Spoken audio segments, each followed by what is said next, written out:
Hello everyone, this is Mr.Rain, and today we're going to be talking about the art of destructive environments. Now, this is something I wanted to talk about mainly because it's becoming more and more of an issue as bigger games keep being made. What I mean by destructive environments, basically blowing up a hole in the wall, destroying an entire structure, so on and so forth. The reason why this is becoming an issue, I think, is because some games tend to go overboard with what they're doing with destructive environments, and other games try to perfect it. And I think we have to find more of a balance between the two.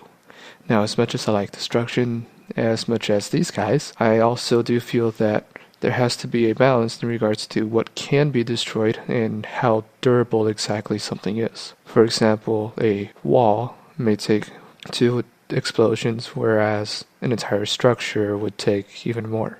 And the idea is to figure out what your options are. Do you really need to destroy an entire structure? Can you just destroy a few walls? What is the purpose of the destructive environment? If it's just there to be semi-realistic, then maybe it's not doing its job right. If it's just there, but if it's there to actually serve a actual purpose, then, well, it's there. There's no problem there.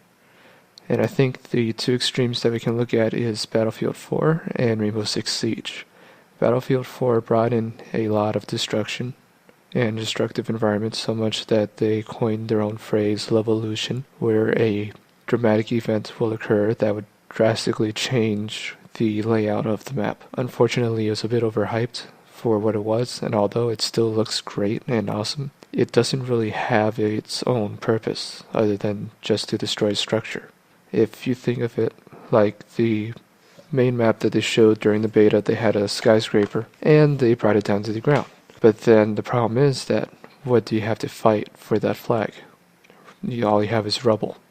You don't have any cover, you don't have any verticality, you don't have any other routes. You're basically stuck in the middle of the map with no cover at all other than some rocks, whereas all the other flags are surrounded with buildings and rooms and so on and so forth. And this is something that really doesn't make sense from a game design aspect, I don't think. Because although, yes, it's great to bring down a skyscraper, you did nothing to change how the battle is going to be fought. All you did was make it even more of a pain to go after that flag in particular. And then you look over at Rainbow Six Siege, and you see that almost everything's destructible, but not everything can be destroyed with the same objects. A drywall, for example, can be destroyed by mostly anything: shotgun shells, regular bullets, grenades, C4, so on and so forth. But then you'll have reinforced walls that the enemy team can put up, as well as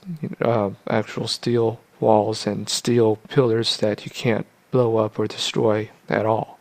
With the exception of the barriers being able to be destroyed with thermal charges or a special charge that not every operator has access to. But moving on from that, the idea that I'm trying to get through is that a destructive environment isn't always going to be the best solution or the best pickup for your game. If that's how you're going to make your game and you're going to base it off destruction, then make that destruction functional. So there's 2 points that I want to bring in, which is that a destructive environment should either be used for functionality or for reward. And what I mean by that is that, like I said, in Rainbow Six Siege, there's a lot of function in regards to how certain walls get destroyed. There's a reason why those walls are able to be breached and able to be destroyed, because it allows extra access to a confined room where chances are an enemy or 2 are going to be at. Whereas in Battlefield 4, you have destroyed an entire building, and now you have no one that's able to take cover in that said building, because there's no cover to be there anymore. It's completely gone. And although that's a good concept in a way in regards to that, okay, that's not there anymore, it throws off the game design a lot when there's nothing there for you to defend and nothing there for you to attack. Essentially, all you're doing is making way for your tanks, and then it's just a tank battle. And again, although that's cool, I think the idea that tanks should have in a first-person shooter like Battlefield 4 is to close in the gap. You send out your tanks to be in the field to shoot out any open infantry, as well as putting out any covering fire, whereas your infantry will be able to run in as well and go into those more confined areas. The tanks are kind of supposed to be like your bridges towards the next objective. They shouldn't be the dominating force of the objective, basically. They should be the dominating force of ambushing and securing the objective, but not necessarily obtaining the objective by itself, which can be done in Battlefield. It's a bit rare because of the spawn timings, but either way, it's just a mess and very difficult to deal with constantly taking on tanks when all you're trying to do is be an infantry player. Essentially, when it came to Battlefield 4, the only class I could play as campaign as Conquest is Engineer.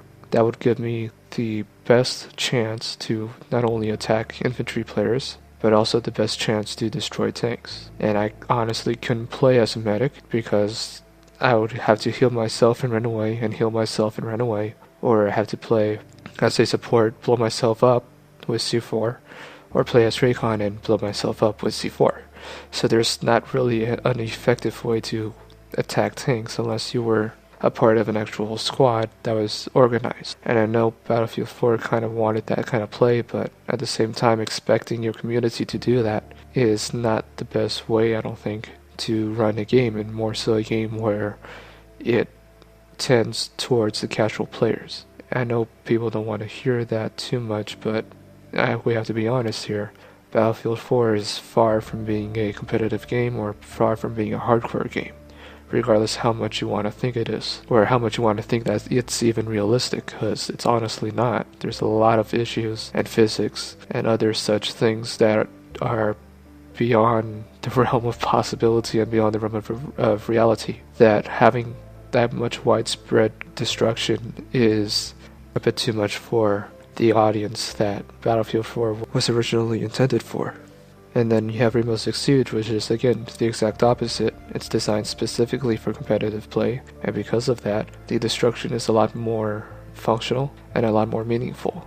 You're no longer destroying things just because you can. You're destroying things to actually breach into an objective. And I guess the main difference is that Battlefield 4, you destroy an entire building just because you can, and then in Rainbow Six Siege, you destroy sections in order to actually clear out those areas. And it makes a bit more sense for battles to not be so destructive, or to not be so reckless, because at the end of the day, if like in a reality scenario, if you took an objective, obtained a compound, there's a chance there may be a counterattack. And what are you going to do when you'd already destroyed that compound?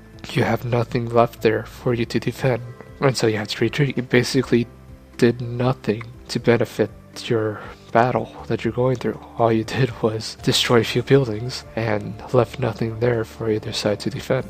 And so that's my main issue with destruction and with the way that it runs on these games. And this is just more of a heat of warning for any developers out there, anyone that wants to make a new game and they want to put in a ton of destruction. All I'm going to say is just make sure that there's a reason behind that destruction and that it's balanced to some sort or to some degree. There's no need to destroy the entire map, because at the end of the day, all you did was destroy the map. You didn't do anything that benefited your team or made the game even more interesting. And that's how destruction should be used, I think, in a game, especially in a multiplayer game, where it serves a purpose, it has a function, and if it's done right, then you'll be rewarded because you were able to breach and you were able to obtain an area that you otherwise would not be able to because you found a way around. And I think that's the key, especially Rainbow Six Siege and other games, hopefully, that yes, you can barge through the front door, but at the same time you can make a hole in the wall or in the ceiling and be able to flank and move around and obtain, eliminate the targets and obtain the building in practically intact. So that's my thoughts. Tell me what you guys think down in the comments. Let me know what your frustrations are with destruction. Do you like it? Do you hate it? Do you think it went too far in Battlefield 4? Do you think it didn't go far enough? And with that being said, this is Mr. Rain, and I will talk to you later.